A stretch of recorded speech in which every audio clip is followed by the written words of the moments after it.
हरी हरी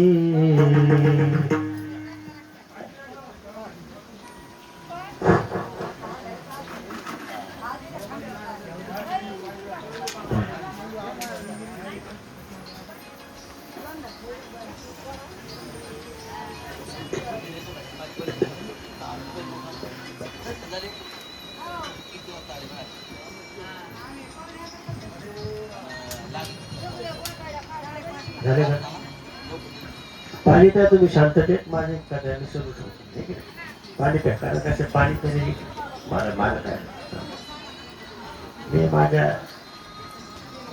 असण्यावर बसलेलं काय अडचण नाही बसू द्या भगवान परमात्मा भगवान शिव यशोदा मैयाच्या दारामध्ये बसलेला आहे आणि यशोदा मैयाने महाराज त्यावेळेस दरवाजा लावून घेतला का लावून घेतला तर भगवान परमात्मा हा बालकाच्या रूपाने माझ्या आलाय याचा अर्थ हा माझ्या भक्तीचा फळ आहे आणि भक्ती अशी आहे महाराज त्या भक्तीच्या फळानं भगवान परमात्म्याला कसं आहे होय भक्ती केला तैसा पूर्वी धरावे ती इच्छा जशी भक्त इच्छा करेल तसा इच्छा करणारा महाराज भगवान परमात्मा तसाच त्यांना प्रगट व्हावा भगवान परमात्मा भक्तीच्या दारामध्ये आलेला असणारा भगवान शिव आल्याचं कळल्याबरोबर अंतःकरणामध्ये भक्त भगवान परमात्म्याच्या योगेश्वराला कळालं योगेश्वराने रडायला सुरुवात केली आस्तळून रडायला लागलं मला आस्तळून इतका रडला महाराज त्याचे सगळे प्रकार करून पाहिले महाराज त्याची दृष्ट काढली त्याच्या अनेक प्रकारचे त्याची क्रिया केल्या महाराज त्याला समजावण्याचा अनेक प्रकार केले महाराज पण बाळ रडायचं थांबेना महाराज एक गोपिका आली आणि गोपिकार म्हणली अगं यशोदे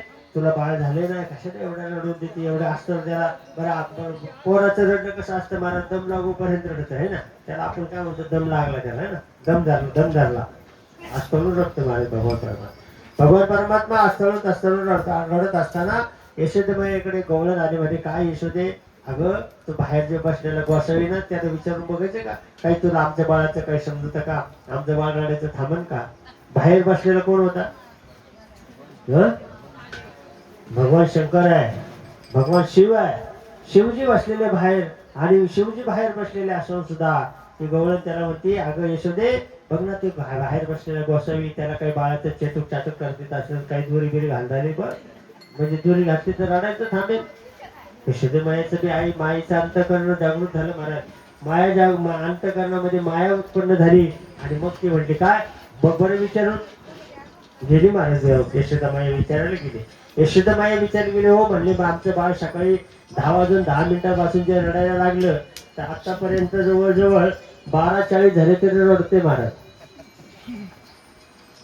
सकाळी 10 वाजता सुरू झालेलं बाळ आपलं रडायला आता सावजवळ 12:45 वाजलं तरी रडायचं थांबणं अजून पुढे सरकारला तिथंच घोटाळा ते सारखं रडते महाराज बाळ काय करा मी तरी काय करा मग आता योगेश्वराकडे गेले महाराज यशोदा मैया गेली आणि विचारू लागली बाबा आमचं मुलगा सकाळपासून रडते काय करता येईल तुम्हाला हो त्याचं रडणं थांबवता येईल पण त्या काय करावं लागेल ते बाळ माझ्या हातात द्यावं लागेल आणि माझ्या हातात द्यावं त्याला सांगितलं बघून सुद्धा द्यायला ती त्याला बघायचं सुद्धा नाही म्हणून दरवाजा लावून घेतलाय भगवान शिवाला भगवान परमात्मा दिसू नये म्हणून दरवाजा लावून घेतला दिसून सुद्धा नाही आता तर हातात मागते जमायचं नाही म्हणते यशोदाबाई पण रडायचं थांबे ना बाळ रडायचं थांबे ना मग म्हणते गवळणी म्हणल्या अगे काय म्हणे देऊन टाक बरं त्याच्या हातामध्ये बघू दे बरं काय काही दोन ते म्हातारे असतात महाराज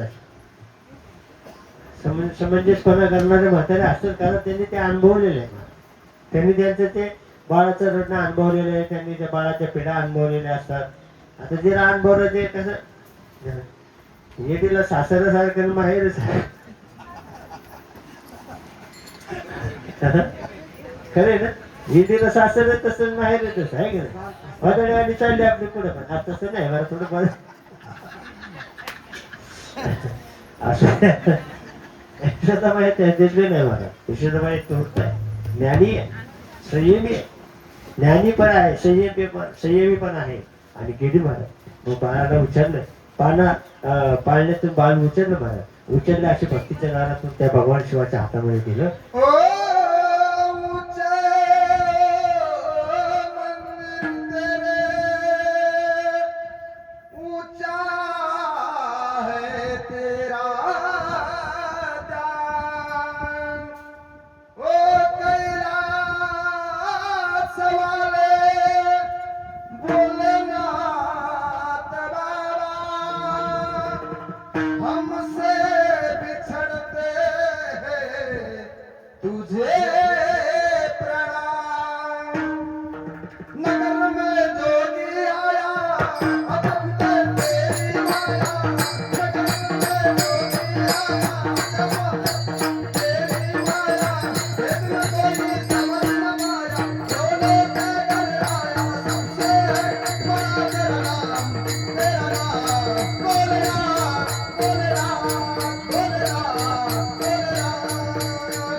नगर में जोगी आया, जब तेरी आया इतना नगर मध्ये योगी आलाय, योगी आदित्यनाथ आलाय पंढरपुरात.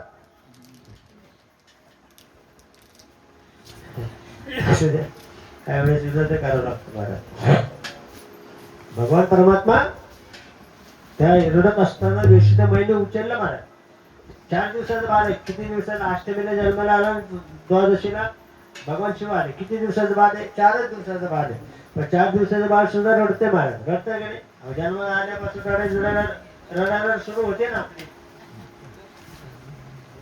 जन्माला आल्यापासून रडायला जी सुरुवात होते ना महाराज, केव्हा थांबते रडायची? तुम्ही म्हणताय बरोबर. तुम्ही आता व्यासपीठ धारक आहात, तुम्ही चालक आहात, तुम्ही म्हटलं मला आम्हाला आनंद वाटला. म्हणजे आपल्या पुढे कोणतरी आहे बा असं सांगणार. हो, जन्मभर रडावंच लागतं महाराज. पण रडत असताना फक्त आपण सगळेजण जन्मापासून, जन्माला आल्यापासून तर मरेपर्यंत सर्वजण रडतोच महाराज. पण रडत असताना आपण कशा करता रडतो हे मात्र कोणी पाहिले नाही. आपण सगळे संसाराला रडणारे माणसे आहेत महाराज. आपण सगळे कशाला रडते महाराज? संसाराकरता रडणारे माणसे आहेत महाराज. संसाराकरता रडणं वेगळं आणि भगवंताकरता रडणं वेगळं महाराज. कशाला? भगवंताकरता रडणं वेगळं महाराज. भगवंताला भगवान 4 दिवसाचा बालक भगवान शिवजीला भेटण्याकरता रडते महाराज. कशा करता रडतोय ते? त्याला त्याचा भक्त पाहिजे, त्याला त्याचा गुरु पाहिजे, त्याला ते कळतंय, परमार्थ कळतोय. आपण कधी असा अट्टहास केला का महाराज? आपले एवढ्या वर्षाचं आयुष्य वय झालं, आपण कधी देवाकरता रडलो का? रडो? कधीच रडणार नाही आपण देवाला. आपण भामटेत महाराज. मी स्वतःला भामटा समजतो महाराज, लोकांचं नाही सांगत. मी स्वतः भामटा आहे. मी फक्त मात्र देवाला हात जोडतो महाराज. माझं काम आडून द्या, मी देवाला विनंती करतो, देवा तेवढं काम करा ना. भामटा आहे महाराज. मी माझं स्वतःवर घेतो महाराज. तू म्हणते हे कोण 150 आणलंय मी असं एकदा आमचा आडनाव शहाणे परत ते म्हणायचे हे कोण 150 आणलं पाहिजे. तसं नको आहे की नाही? आहे की नाही? अहो देवाकरता रडता आलं पाहिजे महाराज. आणि ज्याला देवाकरता रडता आलं ना महाराज, ज्याला देवाकरता रडता आलं ना, देव त्याला प्रत्येक गोष्टीला सांभाळतो महाराज. प्रत्येक एक अशी गोष्ट नाही, प्रत्येक गोष्टीला सांभाळणार. फक्त देवाकरता रडलं पाहिजे. काय देव तारा ताऱ्याला, काय कृपा ताऱ्याला, नारायण ऐसे तुम्ही सांगा,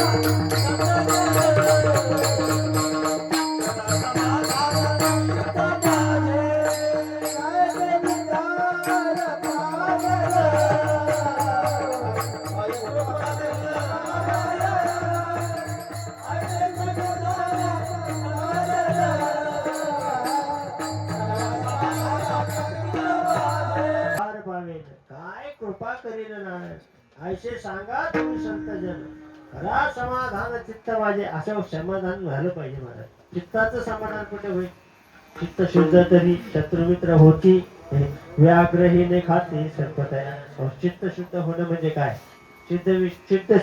चित्त शुद्ध करण्याकरता 500 साबण बार असेल का, फेनाचा असेल का, लाईफ बॉय असेल का, संतूर असेल, कोणत्या साबणाने चित्त शुद्ध होईल महाराज? होईल ना महाराज. कोणत्या चित्ताने? चित्त शुद्ध होण्याकरता एकच साबण आहे महाराज, त्याला फक्त हरिनाम आहे. त्या हरिनामाच्या साबणाने चित्त शुद्ध होतं महाराज. हे तुमचं साबण सनलाईट याला शॅम्पू बिंपू काहीच कामाचे नाही महाराज. हे शॅम्पू तुम्हालाच लावून जाणार महाराज. असू द्या. पण तुम्हाला सांगतो, भक्ता करतात, देवा करतात, भक्त रडणं फार मोठी अवस्था आहे महाराज. फार मोठी अवस्था आहे. भगवान शिवाला भेटण्याकरता बाळ योगेश्वर भगवान योगी असणारा भगवान रडतोय महाराज. योगी रडतोय आणि योगी रडायला लागला आणि रडत रडत मग यशोदाबाईने महाराज तो योगी घेतला आणि योग्याच्या हातामध्ये दिला. योगेश्वर उचलला आणि उचलून महाराज योग्याच्या हातामध्ये दिला आणि योग्याने हातामध्ये घेतल्यानंतर पाहिलं महाराज त्याचं रडणं तर थांबलंच, पण दोघे एकेकाची ठाई. गोडी साखरेची. अहो गोडी कशी महाराज? बरं गोडी कशाने महाराज? साखर खाल्ल्यानंतर गोड लागते का? गोड साखर खाल्ल्यावर काय नेमकं गोड कधी लागेल साखर? अहो साखरेबरोबरच गोडी का? गोडी वेगळी आहे साखर वेगळी आहे. हा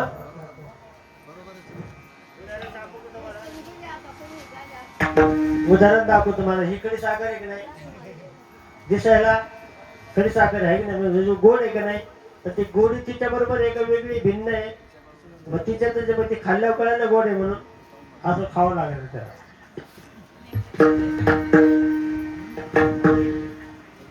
असं आहे. साखर आणि गोडी वेगळी नाही, दोघं एकच आहे.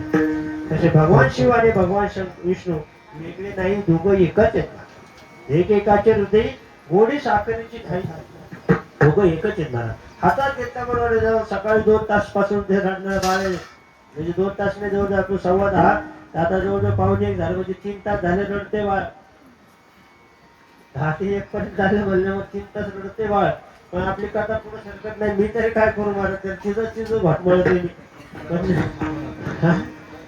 कथा पुढे सरकत नाही ना. कथा तिथंच राहते. काय करू?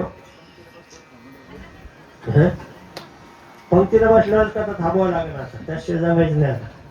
स्वयंपाक झाला. आवाज द्या बरं का मला. अण्णा पाटील, अण्णा आचार्य. हा नाही स्वयंपाकाला अजून किती 1-2 तास आहे का अजून वेळ?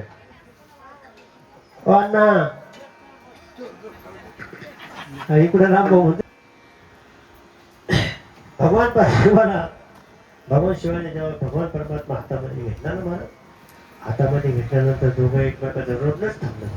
बाळाचं रडणं थांबलं. जर सकाळपासून रडणारं बाळ आहे त्याला त्याचा गोडीत त्याचा गुरु भेटला, त्याचा शिष्य भेटला, त्याचा असणारा आत्मा जीवाचा जीव भेटला. पाहिलं मला दोघं थांबले. आणि मग आता जो त्याच्या दर्शनाकरता आला होता ना, योगी ज्याच्या दर्शनाला आला होता ना, योगीचं दर्शन तर झालंच आहे, पण योग्याला आशीर्वाद दिले. जुग जुग जियो रे तेरा नंदला. त्याचा तुझे आशीर्वाद देतो. जो दर्शनाला आला तो आशीर्वाद देऊन चालला. तर हे कसं जमणार महाराज? देवाच्या आपण दर्शनाला जातो का देवाला आपण आशीर्वाद द्यायला जातो? हा देवाच्या आपण सगळेजण दर्शनाला जातो का आशीर्वाद द्यायला जातो देवाला? हा आपण जातो दर्शनाला. पण हा इथं वेगळं झालं महाराज. लल्लाला आशीर्वाद देत चालला महाराज माझा भगवान योगी. हा तर योगेश्वराला योगेश्वराला आशीर्वाद देत चालला. बाबा जुग जुग जे ते तेरा लल्लाला तेरा तुझा लल्ला जिवंत जगुरा या पृथ्वीवरती त्याचा सत्ता हो असं आशीर्वाद देत महाराज. हे झालं द्वादशीला. त्रयोदशीला नंतर राजा कर भरण्याकरता मथुरेला गेला.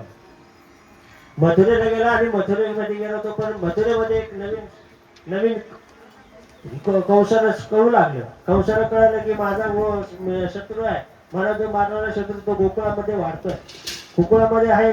मग त्याच्यावरती त्यांनी सभा घेतली. सभेमध्ये फार मोठे दैत्यांना बोलून घेतलं. त्याच्यात पुतना नावाची राक्षसी नाही आणि तिने पहिला वेळा घेतला होता. नंतर राजाला आता हे वसुदेवाला कळत होतं. वसुदेवाला कळालं की नंदाचा मुलगा कोणाचा आहे. वसुदेवाला माहिती आहे की नाही?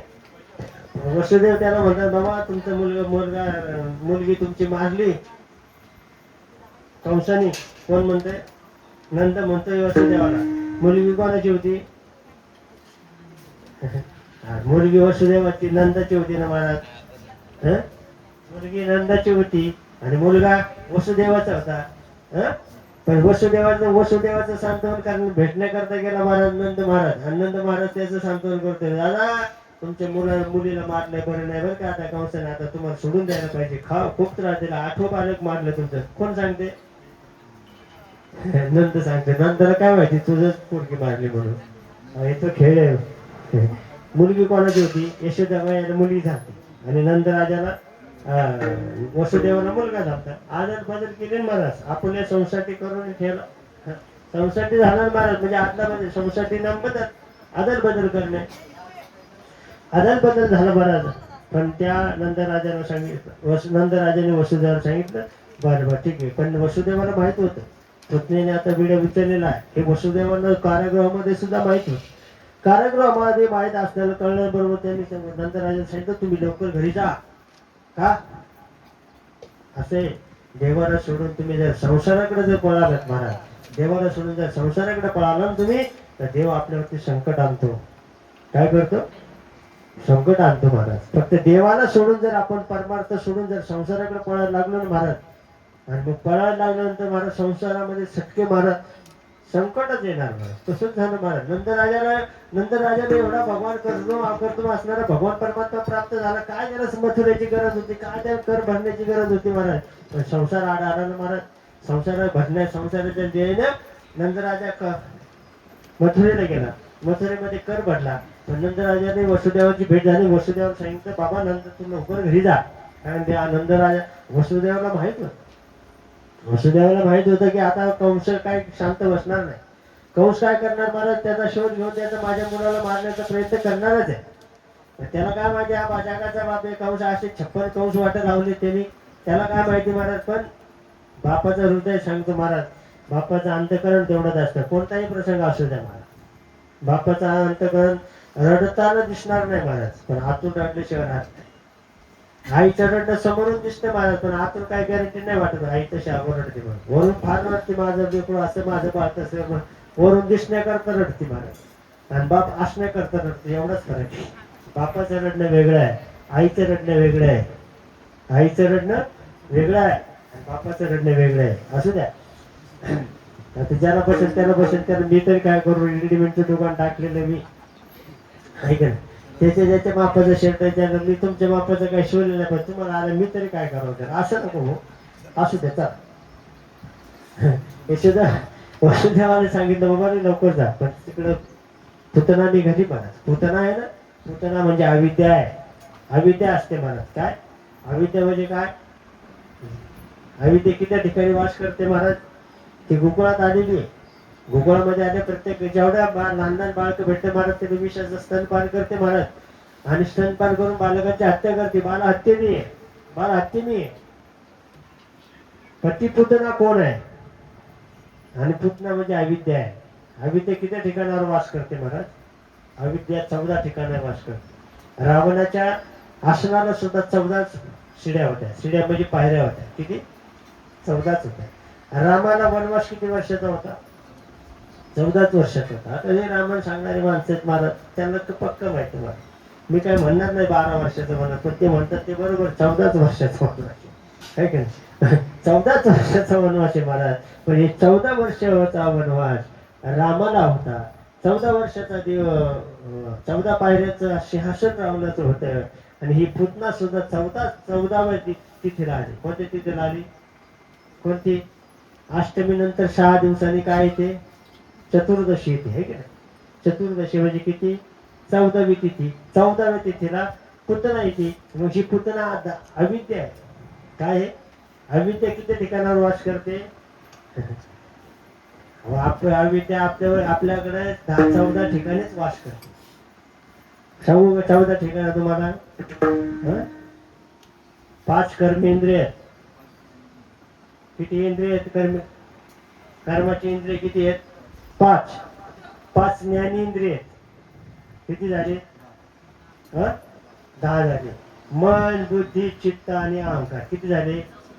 मग इथंच वास करते ना पुतना, दुसरीकडे जातच नाही ना. पुतना इथंच आहे, भगवान परमात्मा इथंच आहे, पुतना इथंच आहे. वेगळी कुठे महाराज? पुतना इथंच आहे. अविद्या, ते अविद्याचे रूप आहे महाराज. ती आली यशोदेच्या दारामध्ये. यशोदेच्या दारामध्ये आल्याबरोबर तिने आवाज दिला, यशोदेला थोडं वेळ यशोदे पाहिलं महाराज. इथं स्वरूप अगदी इंद्राच्या गंधर्वासारखं दिसणारी तिचं स्वरूप घेऊन आलेली पुतना. ते राक्षसी नाही, पण रूप काय घेतलं महाराज? जशी स्वर्गातल्या अप्सरा, रंबा, मेनका अप्सरा असं रूप घेऊन आली महाराज. रूप घेऊन आल्यानं यशोदेच्या दारात आली. यशोदेच्या दारात आली म्हणजे, यशोदे कोण ग बाई तू? अगं तुझा जन्म व्हायच्या अगोदरच माझं लग्न झालं. मी तुझी बहीण आहे, पण तुझा जन्म व्हायच्या अगोदरच माझं लग्न झालं. आणि माझा नवरा जरा खडूस आहे. तुम्हाला इकडे कधी सासवडीत बाहेर पाठवलंच नाही. पण आता काय झालं, आता तर माझा नवरा माझ्या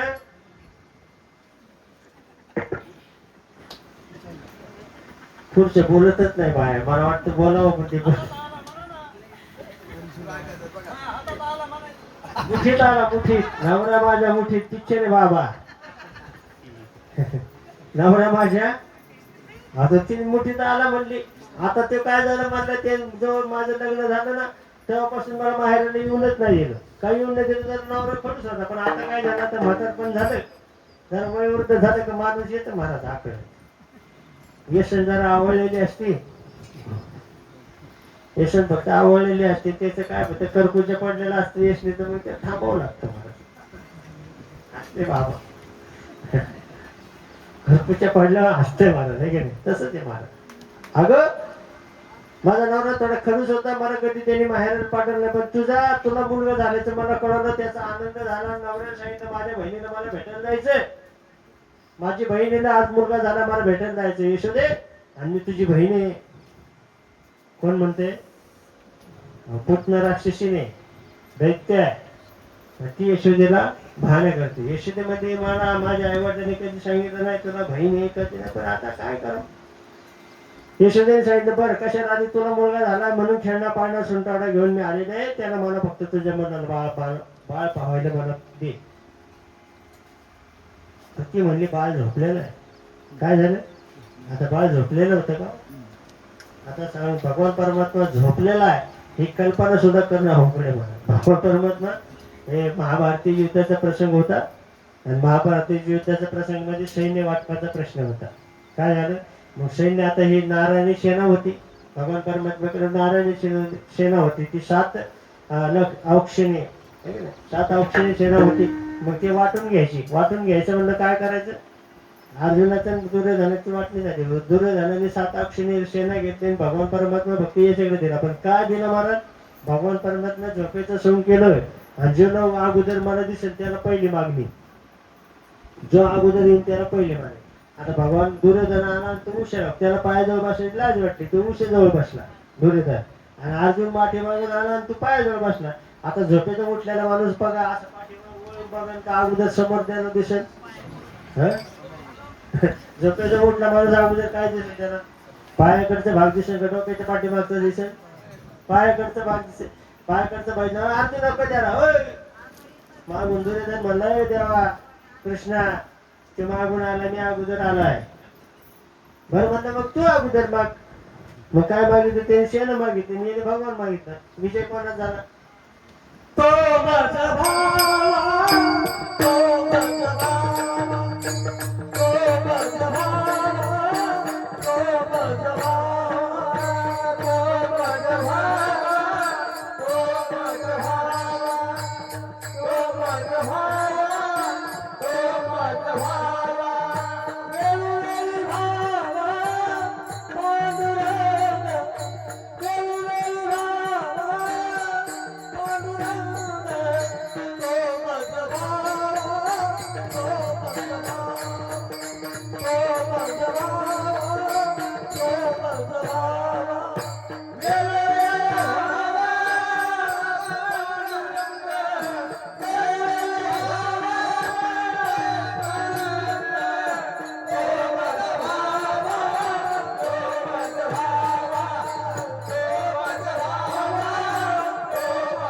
भावा, वेळोवेळी भावा, पांडुरंग, वेळोवेळी भावा, वेळोवेळा भावा पांडुरंग. हो, यशोदेने महाराज यशोदेच्या लक्षात आलं की ही बाई माझ्या ओळखीची नाही, ही माझी बहीण नाही. पण तरी आता मग भगवान परमात्म्याला वाटलं आता हे पहिलेच गिरायक आलेले, कसं सोडावं माग. रडायला सुरुवात केली. काय खोटं बोलते म्हणते यशोदे, अगं तुझं बाळ तर जागच आहे, झोपलेलं नाही, रडतंय. आणि यशोदा मैया थोडं काही कामाच्या निमित्तानं बाहेर गेली, आणि हे असणारी जी पुतना मावशी आहे ना, तिने त्या बाळाला पाळण्यातून बाहेर काढलं. आता हिला पाळण्यातून बाहेर काढल्याबरोबर भगवान परमात्म्याने हिला मांडीवरती भगवान परमात्म्याने घेतल्याबरोबर भगवान परमात्म्याने विचार केला, ही तर राक्षसी नाही, ही अविद्या आहे, ही माझ्याकडे हिच्याकडे मी पाहिलं तर माझ्या नजरेसमोर हिचं टिकावं लागलं नाही. मग अविद्या भगवंत परमात्मा पुढे टिकू शकत नाही. कारण भगवान सच्चिदानंद रूप आहे. विश्वोत्पत्त्याधीत वे तापत्रय विनाशाय श्रीकृष्ण वयम नमः. त्याच्या पुढे अविद्या टिकू शकत. जो सत्य आहे ते त्रिकालवादी सत्य आहे. तर सत्य असणारा भगवान परमात्म्याला अविद्या कशी टिकेल हो? म्हणून भगवान परमात्म्याने तिच्या मांडीवरती घेतल्यानंतर डोळे झाकले महाराज. मांडीवरती घेतलं बाळ, पुतण्याने बाळाला मांडीवरती घेतलं आणि भगवान परमात्म्याने मात्र डोळे झाकले. आता याचे जवळजवळ 21 कारण आहेत. आता 21 कारण सांगायचे म्हणजे एक एक तासात एक एक सांगायचे. हा तेवढं आहे आपल्याकडे सांगण्यासारखं. हरिपाठ पर्यंत कथा करून द्यायची का? होय बाबा, दुपारचे पंगत संध्याकाळीच करू ना, चालेल का? हं? हा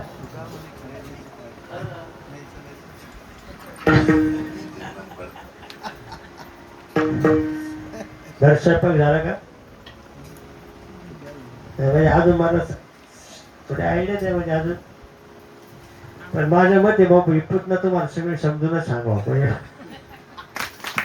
मला माझी मस्ती जिरवायची पण परमार्थातली जिरवायची नाही. तुम्हाला संसारातली नाही. संसारात मी डबल चालत पण इकडं पण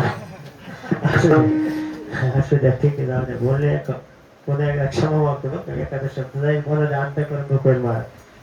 असू द्या.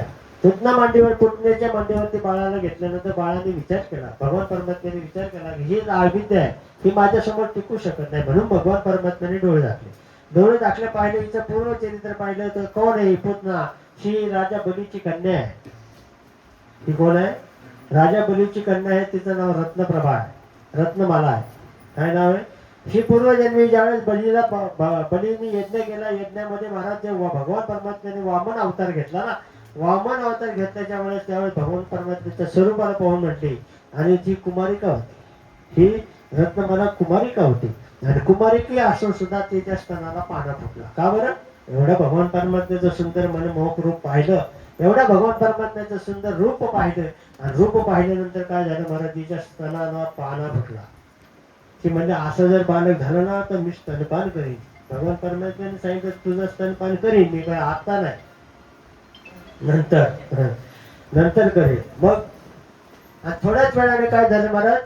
थोड्याच वेळाने बळीने त्याला संकल्प केला. बळीच्या पायाला बळीला पातळात घातला भगवान परमात्म्याने. आणि त्यावेळेस ही बळी रत्नमाला पुन्हा म्हटली असा पोरगा झाला तर विषच पाहिजे.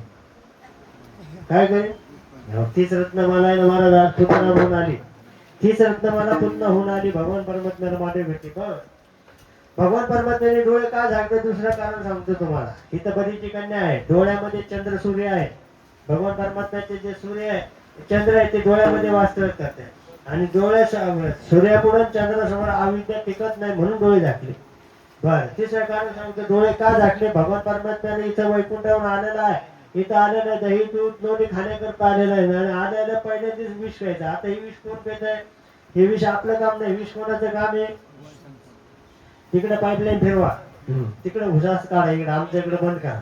पुढं भगवान शंकराकडे जाऊ द्या. पाईप आपल्यापर्यंत नाही. म्हणून डोळे झाकले. असे बरेचसे कारण आहेत महाराज.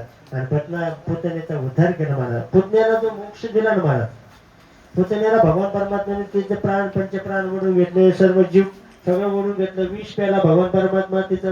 भगवान परमात्म्याने अजून डोळे का झाकलं तर त्याचं कारण सांगतो महाराज. अजून एक महत्वाचं कारण राहिलं महाराज. भगवान परमात्मा आता विष पेणार आहे. परमात्मा आता विष पेणार आहे. पण विष पेत असताना भगवान परमात्म्याने डोळे का झाकले तर पोटामध्ये अनंत ब्रह्मांड उदरे हरे हा बालक नंदावरी. अनंत उदरे ज्या ब्रह्मांडात मध्ये आतमध्ये भगवान परमात्म्याच्या पोटामध्ये आहेत ना, त्यांना सगळ्यांना सांगत होतं बाबा रे तुम्ही काळजी करू नका. मी जरी विष पेलं ना तर तुम्हाला काही त्रास होऊ देणार नाही. तुम्हाला कुठल्या प्रकारची हानी होऊ देणार नाही. तुम्ही काळजी करू नका. अनंत ब्रह्मांडे उदरी हरे हा बालक नंदावरी. अरे नवल केवढे केवढे नकळे कानोबाचे कोडे. अहो न कानोबाचे कोडच कळत नाही मला. म्हणून मग डोळे सांगितले. मग डोळे सांगितले महाराज. भगवान परमात्म्याने तिचं स्तनपान केलं, सुरुवात केली महाराज. स्तन केलं महाराज. तिचे पहिलं विष पेला, नंतर दूध पेला, नंतर तिचे प्राण केले, पंच प्राण केले महाराज. शेवटी ते सोड म्हणून आता दोनदा म्हणजे महाराज मुंच दोनदा त्याने सोडण्याचा प्रयत्न केला. भगवान परमात्म्याने मुंच दोनदा म्हणते. म्हणजे कोणते दोनदा? यही लोकातून सोड आणि पर लोकातून सोड, मला तुझ्यासारखं स्वरूप साहित्याचा. त्यानं साहित्याचा नावाचा मोक्ष दिला मला. सायुज्याचा मोक्ष म्हणजे काय? अहो सायुज्याचा मोक्ष म्हणजे आपल्यासारखंच देव करतो महाराज. देवासारखं देवाजवळ घेऊन जातो. 4 मुक्ते आहेत. किती मुक्ते आहेत? कोणते कोणते? हा, कोणते? स्वरूपता, सायुज्यता, समीपता, अजून स्वलोकता. आणि सायुज्यता मोक्ष म्हणजे आहे की नाही, म्हणजे पुतळेला दिला, जो यशोदेला दिला, जो देवकीला दिला मोक्ष, तोच पुतणेला दिलाय महाराज. काय विषयाचे आणि 24 जो देवकीला जो मोक्ष दिला, यशोदा मैयाला जो मोक्ष दिला ना, तोच मोक्ष या पुतणेला सुद्धा दिला महाराज. का बरं? अहो दर्जा मिळाला ना आईचा. आईचा दर्जा घेतला महाराज, स्तनपान केलं तिचं. आणि देव असं आहे महाराज, त्यांनी कोणाचं काय घेतलं का ते ठेवीत नसतं महाराज. मुष्टीभर पोयाशी, पोयासाठी गाव सोन्याचा दिला महाराज. असा भगवान वेळ. फक्त एक मूठभर पोहे खाल्ले महाराज, गाव सोन्याचं देतात महाराज. ते देणाऱ्यालाच देतात. आपण आपण लोकांचे बरेच पोतेचे पोते पोहे खाल्लेत आपण. पोतेचे आता इथं आल्यापासून तर रोज पोह्याचा दणके मारून मी तर नक्कीच म्हणतो गमिले भरता नक्कीच खाल्ले असतील मी पोहे. आहे की नाही? एकेकाने गमिले खाल्ले की नाही, तर काही देऊ शकत नाही म्हणत आपण. म्हणून भगवान परमात्मा असं आहे, त्याला सायुज्य नावाचा मोक्ष देऊन टाकला पुतण्याला.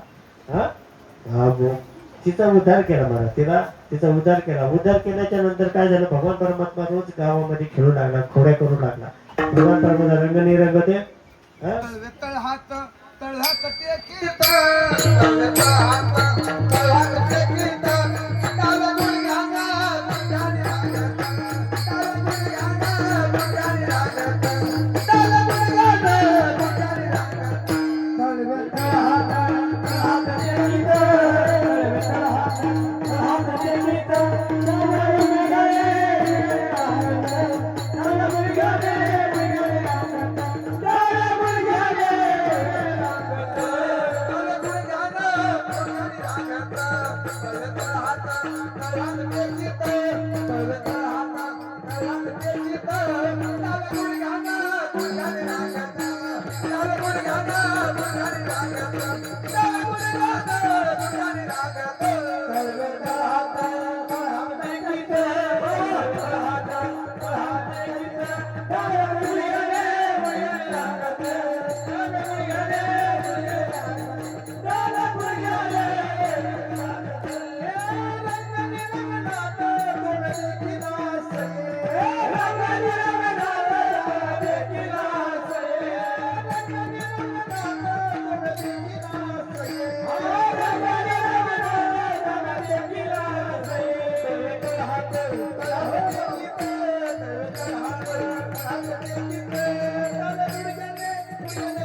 राधा कृष्ण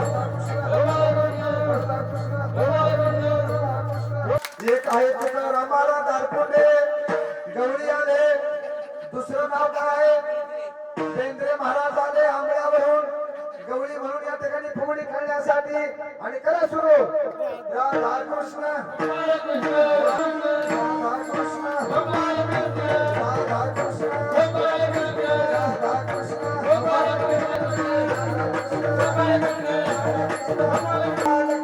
गोपाळ सगळे आता काय सगळे गोपाळ गवळणी सगळ्या खेळू खेळू जमलेले आहेत. आता लवकर तिकडे स्वयंपाकाची वाट पाहत आहेत. खांदी भार पोटी काय खांदी भार पोटी भूक काय काय कथेचे सुख.